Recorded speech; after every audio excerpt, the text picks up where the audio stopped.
জান্নাত একজন মুমিনের একমাত্র গন্তব্য, যেই জান্নাতই তার সফলতার শেষ ঠিকানা।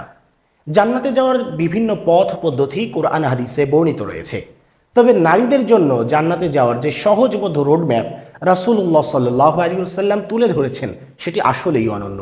মুসনাদে আহমদে বর্ণিত একটি হাদিসে রাসূলুল্লাহ সাল্লাল্লাহু আলাইহি ওয়াসাল্লাম এমন 4টি কাজের কথা বলেছেন, যদি কোনো নারী সেটি আঁকড়ে ধরে তবে জান্নাতে যাওয়াটা সহজ হয়ে যায়।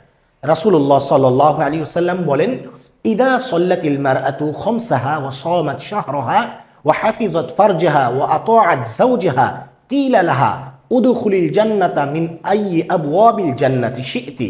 অর্থাৎ, যখন তুমি একজন নারী 5 ওয়াক্ত নামাজ আদায় করবে, রমাদানের রোজা রাখবে, নিজের লজ্জা স্থানের হেফাজত করবে অর্থাৎ সতীত্বকে হেফাজত করবে এবং স্বামীর আনুগত্য করবে, আল্লাহ তাআলার বিধানের বাহিরে গিয়ে নয় বরং আল্লাহ তাআলার বিধান সহ, তখন তাকে বলা হবে উদখুলিল জান্নাতা, তুমি জান্নাতে প্রবেশ করো, মিন আইয়ি আবওয়াবিল জান্নাতি শি'তি, যেই দরজা দিয়ে তুমি চাও সেই দরজা দিয়ে। অর্থাৎ এই 4টি আমল আমাদের দৈনন্দিন জীবনের সাথে যদি আমরা আদায় করতে পারি, তবে আমাদের মা বোনদের জন্য জান্নাতে যাওয়াটা অনেক বেশি সহজ হয়ে যাবে। আল্লাহ রাব্বুল আলামিন আমাদের মা বোনদেরকে এই ছোট্ট ছোট্ট 4টি আমল পালন করার তৌফিক দান করুক। আমিন।